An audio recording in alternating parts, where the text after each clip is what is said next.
Hello and welcome to the Daily Millwall for Tuesday, the 19th of December 2023. In today's Millwall news, we start off with this. We've got three stories today.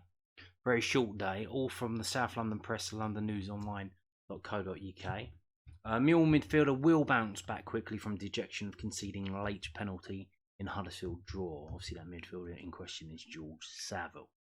Joe Edwards has explained why he did not feel the need to talk to George Saville about his costly handball in Millwall's 1-1 draw with Huddersfield Town on Saturday. The Northern Ireland international conceded a spot kick in the 7th minute of stoppage time, which was converted by Delano Bergzog. Brook Norton-Cuffy had put the Lions ahead earlier in the second period, but they looked to be heading for a first den win in more than 3 months. Saville was visibly dejected by the concession of the penalty, dropping to his haunches at full time. Both Joe Bryan and assistant head coach Andy Myers tried to lift the midfielder back to his feet as he contemplated the final outcome. The honest answer is no. I haven't spoken to Sav about that, Edwards told the South London Press yesterday afternoon. And that's probably because of who Sav is and how experienced he is. Maybe if a young kid had come on, been involved in that and shown such disappointment, then I'd feel the need to get around them. But I put it down to that Sav was showing how we all felt at that moment. I wouldn't go overboard even in my thinking about it, of how responsible he felt. I look at the manner of the situation. It was so unlucky, and it happened in a split second. I mean, you couldn't put it down as a stupid mistake by someone. It's just one of those freak incidents, whether it's just a natural reflex or instinct.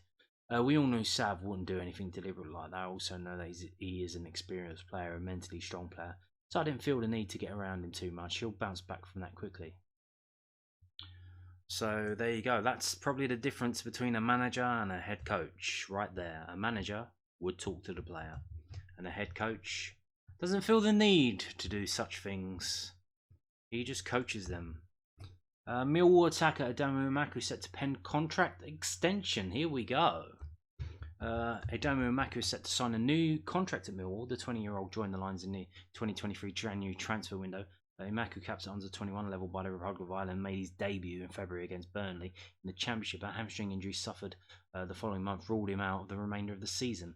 The prospect is built on that in the current campaign with 16 appearances, 15 of those in the league, including opening his account for the Lions with an excellently taken goal in the 3-1 defeat at Norwich City in August. He also assisted Romain Esse for his winner at Middlesbrough on the opening day of the Championship season.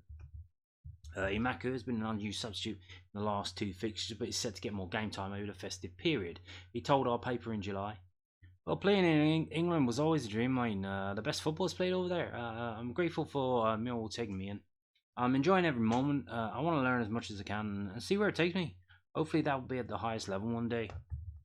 Now, I did have a fault. This isn't rumour or gossip in the no information. Why? So, new contract.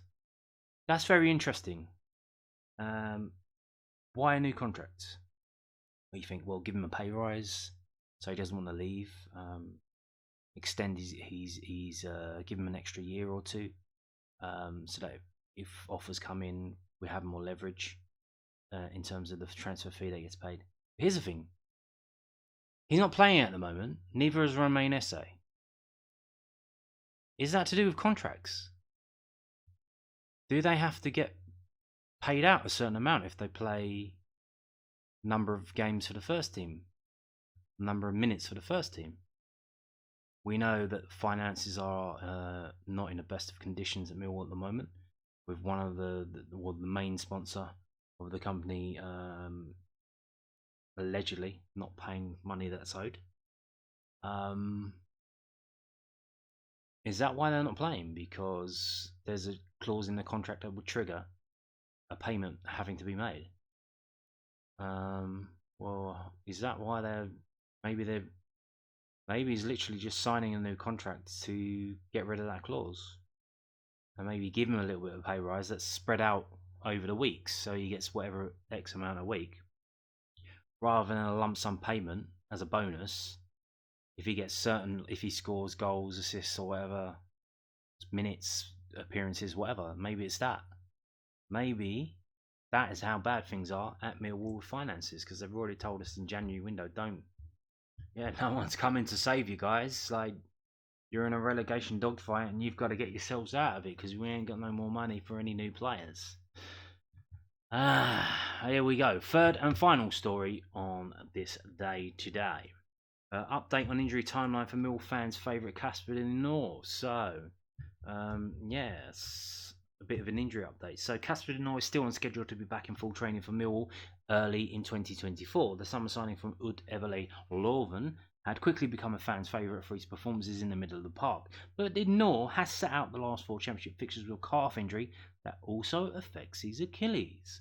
The 26-year-old is now at the Alter G anti-gravity treadmill, which uses air to reduce the user's body weight. Oh, that sounds tasty, doesn't it?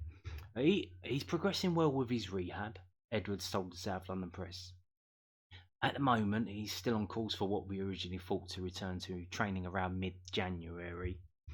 When you get to that stage with the length of injury it's obviously a reasonable amount of time.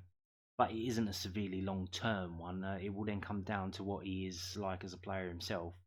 Some players have natural fitness levels, some are quicker to return to sessions than others, and some come back looking like they've been out for a long time or even longer. He might be one if he ends up progressing well, if he picks up a good fitness level base just from that end stage rehab, he might hit the ground running as soon as he joins the rest of the team. That would mean you could drop him back in quickly. For a player who hasn't got a major history of injuries, we're probably going to have to wait and see on that as well. So there you go. We don't know how quickly he's going to come back because he hasn't really been injured before. Funny that, isn't it? He comes to Millwall and gets injured. Weird. Very weird how that happens. Alter G anti-gravity treadmill. Well, I didn't read this story before I read it to you. I'm just reading it now. I might have to go and look that up and see what that's about. If they got you on elastics, have they? Yeah, it's very interesting. We'll have a look at that and see what that does. But in terms of Millwall news on for today, that's it. Thank you very much for watching and goodbye.